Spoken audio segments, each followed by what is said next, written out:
So for the baby blanket, I have reached 35 inches from the bottom. I measured from the first row that I cast on up to the knitting needles, and that's 35 inches. So now I'm going to knit every row, and then I'm going to be binding off. So while I'm driving in the car today, work at the same time of knitting those rows, and I'll show you the bind off. Okay, so the border has been knit. I knit 6 rows of border pattern for the end border. Once you finish the 6 rows, you will have just finished the wrong side row for your 6th row. And now we're going to bind off. Remember to bind off in pattern, so you're binding off in the knit stitch. And you're going to do that for the whole row. Start binding it off.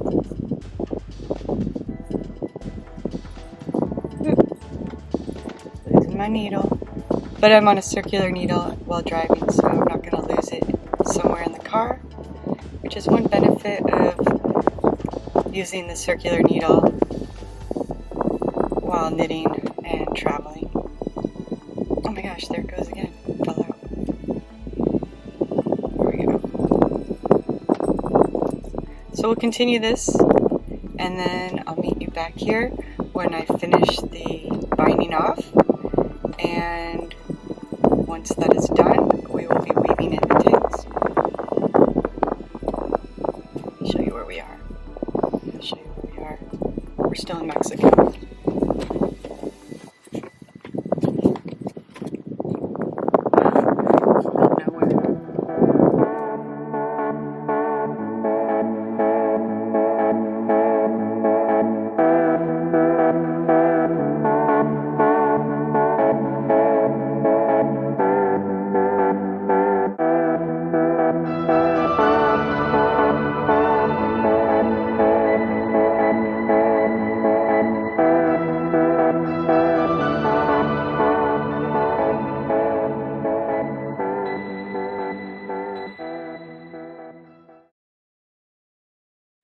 Okay, so congratulations, you finished knitting your baby blanket, and it should look something like this, with these cute borders that were done in the basic garter stitch.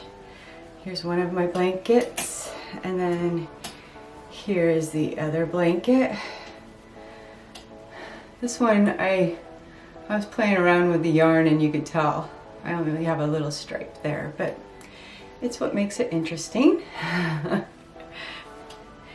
But now I need to sew in those tail ends that are at the beginning and ending of the blanket, as well as when we switched the skeins of yarn. So those are there. And so I'm going to show you now how to sew in those yarn tails. You'll sew them in a certain way so that it allows stretch in the knit when you wash it and when it's wrapped around some baby. And also it'll make it so there's no bumps, like you're not tying a knot or anything, because that makes it a little sloppy. And this is just good practice to use for whenever you're sewing in yarn tails. You could use this to any project you make. Okay, so when sewing in your yarn tails, you need a tapestry needle. Just go and invest in one of these. You'll use this always when finishing your knitting, or to tie in yarn tails, if not sewing the seams. So the tapestry needle, and I'm going to use a contrasting yarn just to show you what this looks like when weaving in your yarn tails, and so you can get an idea of how you're supposed to do this. And to start, and I was just recently reminded of this, on the back side of your project, so that's why there's a right side and a wrong side. So the baby blanket, this stockinette stitch with a knit stitch showing in the body is your right side, and then the wrong side would be the side that shows the purl stitches. So on this we're pretending this is the wrong side, and on the wrong side is the purl stitches. And the bumps are, some people in the knitting community call umbrellas and smiles. And when you look at the bumps, it makes sense, the umbrellas and the smiles. So the first thing you're going to go do is you're going to take your tapestry needle and you're going to go up 2 bumps that are directly one on top of the other in different rows. So I'm using a smile bump here, and then I'm going to go to the smile bump just above it. And then I'm going to pull the string through and keep a little tail here. And then I'm going to go, I went up the smile, so I'm going to go up over the umbrella and down the next smile bump, which is directly to the left of the top smile bump you went through.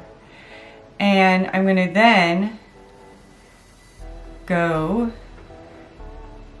diagonally. I went through a smile, I'm going to go diagonally through an umbrella bump right beneath it. It's going to be diagonally to your right. So just to stop here and remind you, the first 2 bumps I went through were right on top of each other, so it was a smile and a smile. The next bumps that I go through with the tapestry needle are going to be a smile and then an umbrella. And it's going to be at a slight diagonal towards the right.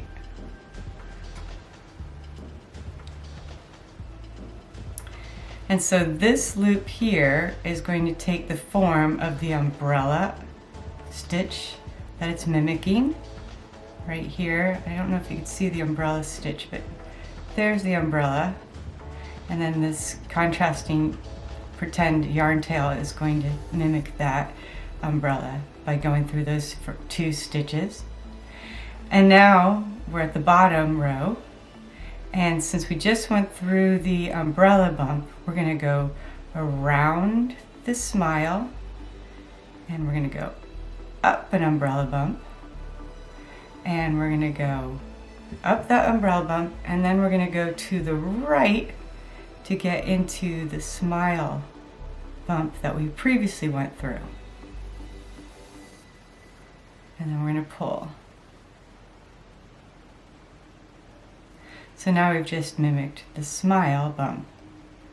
It's basically going around the umbrella and down the smile and then back into an umbrella bump, because you're going back into the stitches that you previously sewed through. That way you can follow the line of bumps. So I just went through the umbrella. Now I'm going to go through the smile bump and then take my needle and go through the next umbrella bump. And then I'm going to go diagonally back into the stitch, the bump that is the smile. So we have umbrella, smile. Oops. And then we've got smile, umbrella.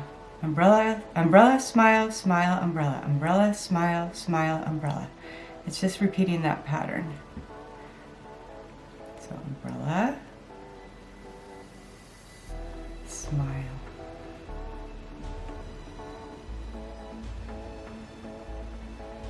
Umbrella. Oops, I'm sorry. Umbrella, smile, smile, umbrella.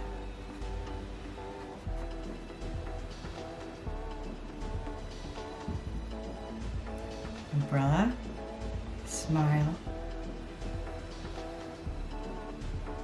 smile, umbrella. So you're following the pattern of the bumps, and what you're creating is a way to, you don't have to do as many of the stitches as I just did. You only have to do like 3 or 4, and then you can cut these off.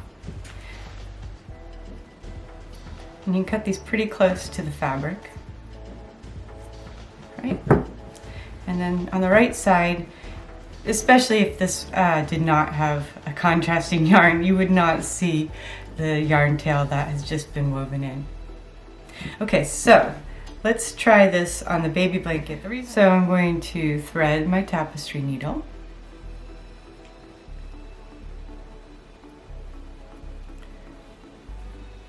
And then we'll weave in this first yarn tail.